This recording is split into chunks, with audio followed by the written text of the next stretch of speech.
everyone.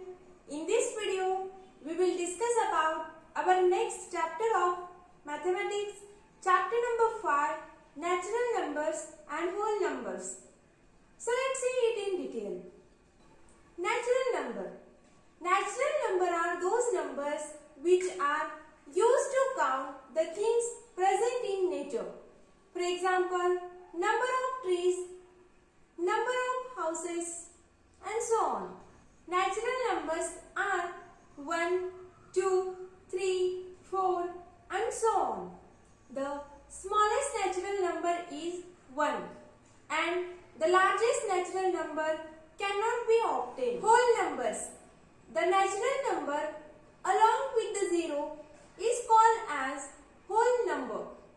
Whole numbers 0, 1, 2, 3, 4 and so on. The smallest whole number is 0 and the largest whole number cannot be obtained. Next, successor of a whole number.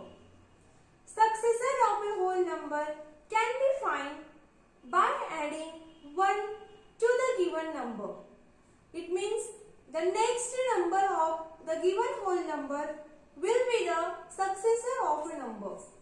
For example, successor of 0 will be 1. Successor of 2 will be 3. Successor of 7 will be 8. So we can understand by adding 1 we will get the successor of given whole number. Next, predecessor of a number.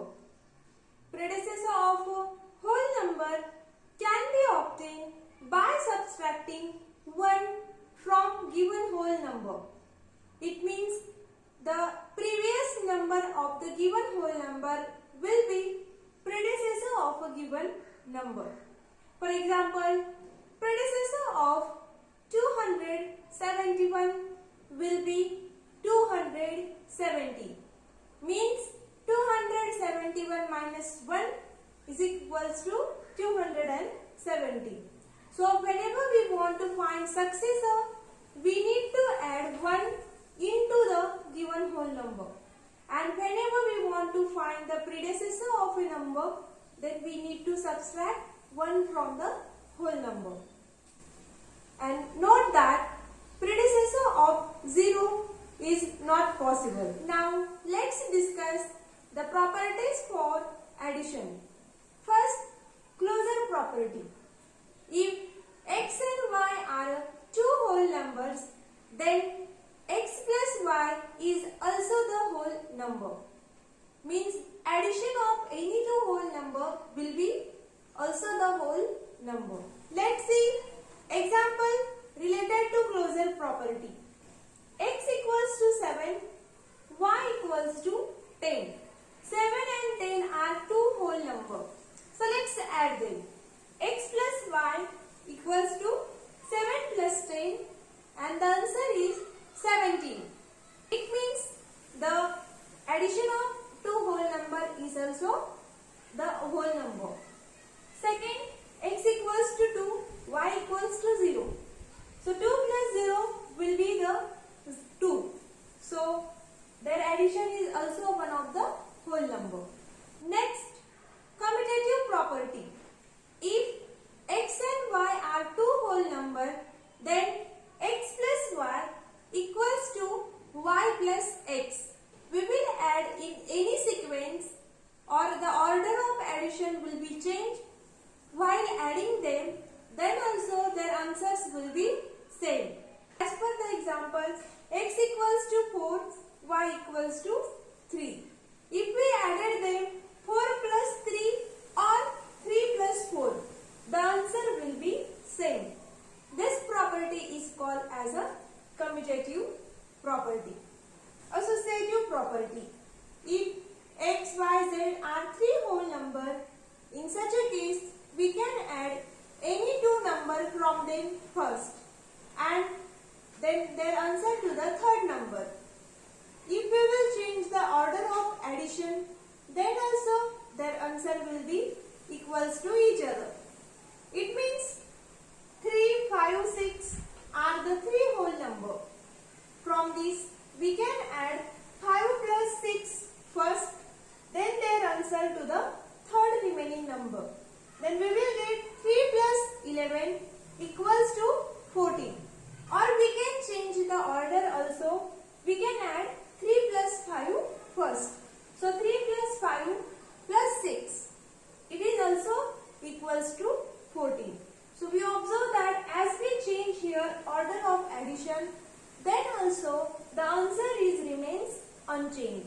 So associative property is applicable for addition.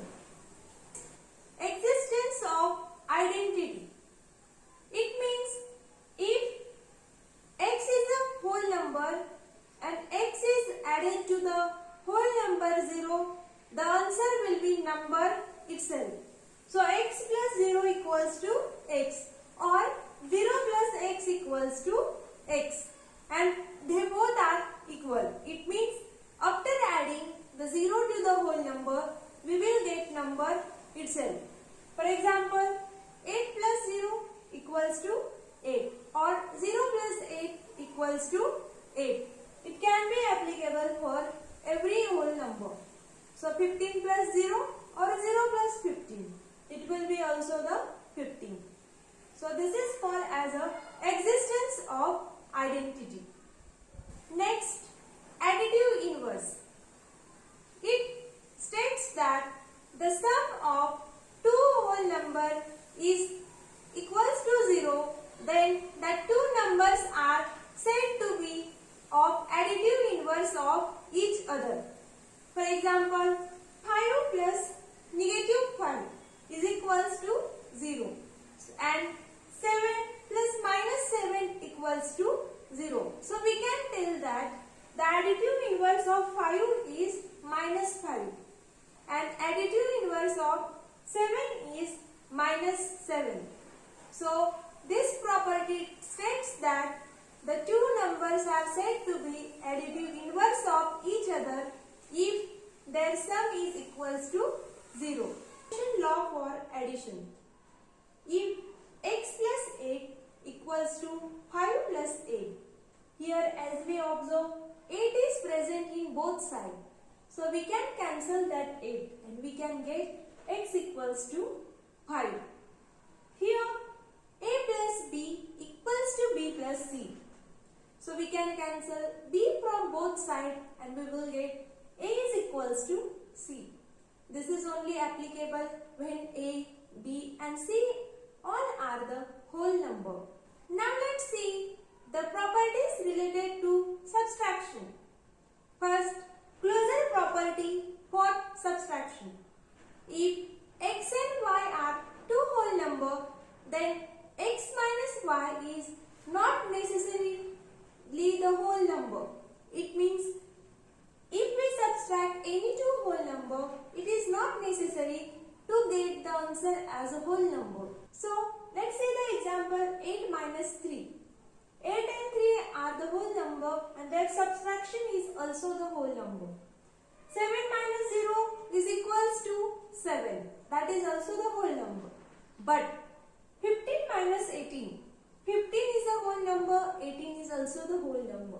And their subtraction is equals to minus 3. And negative 3 is not a whole number. Next, commutative property for subtraction. If x and y are two whole number, x minus y is not equals to y minus x. It means if we change the order of subtraction, then the answer will also change. So, commutative property is not applicable for subtraction. For example, 15 and 5 are two whole number. 15 minus 5 is 10. And if we change their order, then 5 minus 15 equals to negative 10. Here we can observe both answers are different. That's why they are not equals to each other. Associative property for subtraction. If x, y, z are the three whole number and first we subtract them in this order, x minus y minus z. It means if we subtract any two number first and they result from the first number, or if we subtract first two number and then they result to the third number, in this way, then their result will change. It means their answers are not equals to each other. So, associative property is not applicable for subtraction, as well as the existence of identity also not applicable for subtraction because any whole number minus 0 will be the number itself. For example, 8 minus 0 will be 8, but the 0 minus any whole number is not equals to whole number itself. For example, 0 minus 8 is equals to minus 8. It is not the number itself.